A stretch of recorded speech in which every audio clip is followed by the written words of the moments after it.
صباح السعادة، صباح السكر الزيادة، يا صباح الزيتون. يلا بينا نشوف هنخلي الزيتون بتاعنا بالخلطة الجبارة ازاي بطريقة سهلة وبسيطة جدا هتعجبكم ان شاء الله، ويفضل معانا طول السنة مقرمش بالواحد. حلو جدا. يلا بينا نشوف عملناه ازاي. هنخلي الزيتون التفاحي مع بعض النهاردة.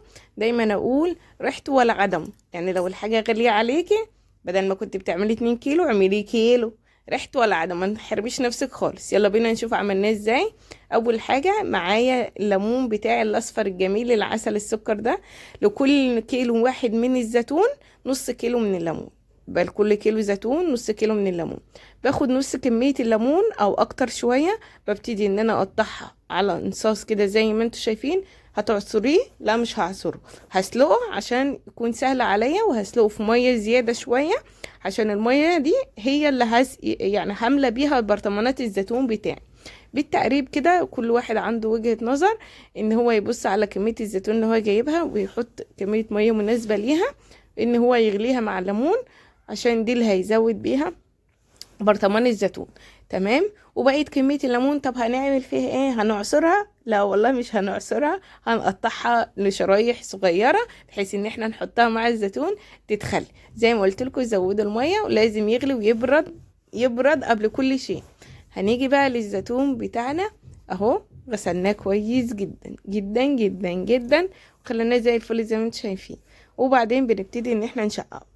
في ناس تقولك انا شفت حد بيسلق الزيتون عشان يقولك تخليل سريع. يا جماعه انا بعمل الطريقه دي بقالي سنين السنين، بتطلع معايا ناجحه جدا وحلوه جدا ما شاء الله تبارك الله. انا بشقق الزيتون مش بنقعه، مش بغير عليه ميه كذا يوم عشان ما يفقدش القيمه الغذائيه بتاعته طبعا والزيوت اللي فيه. لا انا بس بشققه عشان كمان يستوي معايا بسرعه. تمام، يتخلل يعني بسرعه. ممكن تفقشيها انك تضغطي عليها بس بايديكي كده او بالهون وخلاص. تمام. بس انا شايفه ان الطريقه دي اسهل بكتير. باخده كده واقعد بقى على الارض واربع وابتدي ان انا اشقق فيه. ونيجي بقى بعد ما خلصناه، شايفين الكميه ما شاء الله حلوه جدا. تعالوا دول 6 كيلو يا جماعه من الزيتون. 6 كيلو زيتون حطينا عليهم اهو بقيه الليمون اللي احنا قلنا عليه هنقطعه شرايح صغيره. وعندنا كيلو واحد جزر لان الجزر شايف دلاله علينا فهو كيلو واحد بس كفايه عليك قوي، كيلو واحد من الجزر. ومعايا حوالي كيلو الا ربع من الشطه، طبعا زيتون يعني شطه. هنا انا مش مفتحه الشطه ومش مقطعاها ومش عامله فيها اي حاجه، يعني دوب غسلاها وشايله العنق بتاعها اللي هو ايه طالع من ورا ده زي ما انتوا شايفين كده. ليه ما فتحتهاش؟ ليه؟ عشان اللي انا ضفته ده فلفل حامي، يعني فلفل احمر حامي. فلفل احمر حامي مش بارد. لو انت حاطاه بارد فتحي الشطه عشان الزيتون يبقى حامي معاكي شويه. لو انت حاطاه بارد زي ما قلت فتحي الزيتون. ومعايا كده راس توم محترمه كبيره، لو التوم بتاعك صغير حط راسين، يعني حوالي 15 فص من التوم ومفرومين مفرومين مش صحيح. وحط عليهم حزمه كرفس. حزمه كرفس دي بتوديه في حته تانية. وحطيت عليهم ب5 جنيه حبه البركه. وحطيت عليهم 3 معالق كبار مليانين من العصفر. بس كده، مكتريش عصفر اكتر من كده. تمام، لان ابو 5 جنيه كتير جدا، فما تحطيش اكتر من 3 معالق كبار. وبعدين شايفين الالوان؟ شايفين التناسق في الالوان يا جدعان؟ مش عايزه اقول لكم بقى ريحه الزيتون ده بجد بس بتطلع على النافوخ كده تحسسك بالسعاده. هنبتدي بقى ان احنا نقلبه عشان كل حاجه تدخل في بعضها، يبقى خلطبيطه كده ما نعرفش ايه من ايه. تمام. لازم لازم لازم تلبسي الجلافز عشان صحتك انتي وعشان ايديكي انتي، لان الحامي بيلهلف في الايدين وما بتعرفيش تعملي حاجه بعد كده. لازم تلبسي الجلافز وانتي بتقلبي. تمام. بصوا شكله بقى والوانه وتناسقه ما شاء الله تبارك الله. لسه ما حطيناش الملح، سايبه الملح لوحده اهو عشان اقول لكم المقادير بالظبط. لكل كيلو زيتون معلقتين طعام كبار ونص من الملح. لكل كيلو زيتون معلقتين ونص كبار من الملح. والكميه كلها ضفت معلقتين كبار من السكر.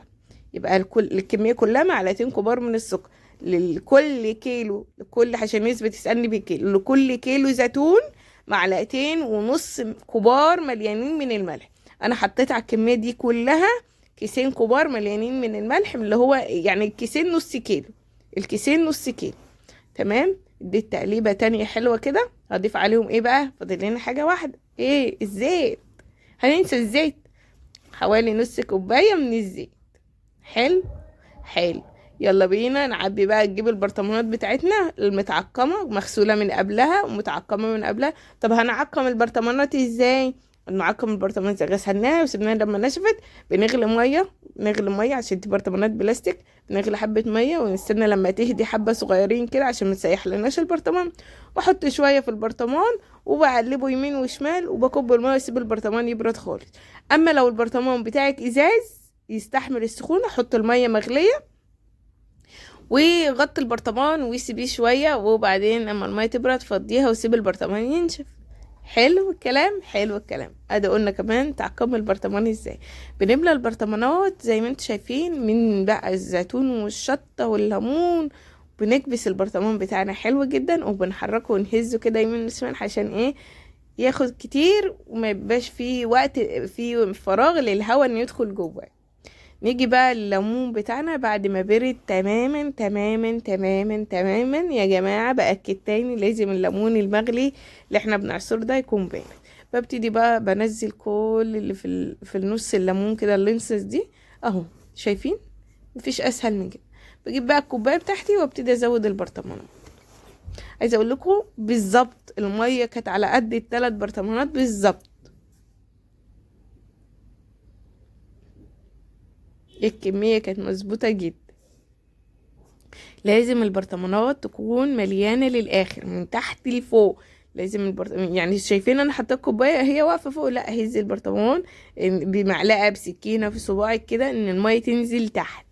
لازم البرطمان كله يكون متغطي بالميه كويس زي ما انتم شايفين. شايفين الميه كانت يا دوب، الليمون يا دوب. تمام. نيجي بقى هنا نعمل ايه؟ طبعا البرطمانات مش نضيفه من بره، ما كانت تعبيه وايدينا هنغسلها بس مش دلوقتي. هنجيب بقى قشر الليمون اللي مسلوق. قشر الليمون المسلوق ده ما بيتحطش مع الزيتون يتخلل، ما ينفعش تحطيه مع الزيتون تخلليه، بس احنا بنحطه على الوش عشان ايه؟ نحفظ البرطمانات. بدل ما نحط ليمون صحيح او ننسس فيها ميتها، لا احنا بنحط اللي احنا سالقين. بنحط شوية زيت على كل برطمان عشان نمنع الهواء اللي يدخل جواه، وبلاستيك ريب او اكياس، وبنغطي البرطمانات بتاعتنا، بنجيب الغطا وبنقفل عليها كويس جدا جدا جدا. كل الخطوات ماشيين مع بعض واحدة واحدة اهو، مش سايبين حاجة. يبقى لكل كيلو زيتون نص كيلو من الليمون، معلقتين ونص كبار من الملح. هنغطي كل البرطمانات، ناخدها بقى نغسلها كده، نديها شطفة تحت الحنفية عشان ايه؟ مكان ايدينا بقى والتعبية والتلزيق والحاجات دي تبقى برطماناتنا نظيفة وشكلها شيك كده ومحترمة وبنتي ناس. تمام. وزي ما قلت لكم يا جماعه، ريحته ولا عدم.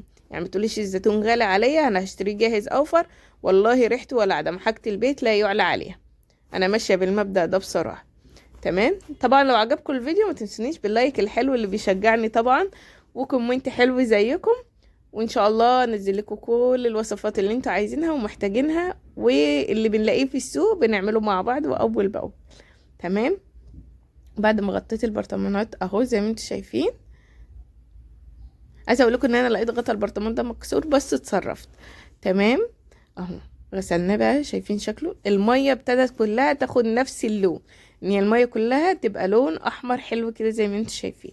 لازم تحطوا برطمانات الزيتون في صينيه او كروانه في المكان اللي هتشيلوا فيها الزيتون، لانه بيفور وبينزل ميه. فما تقلقيش لو البرطمان فار او نزل ميه، ما اوعي تفتحي عليه وتزوديه ميه، اوعي تفتحي عليه وتزوديه ميه، سيبيه زي ما هو. اهم حاجه ما تفتحيش عليه قبل الشهرين.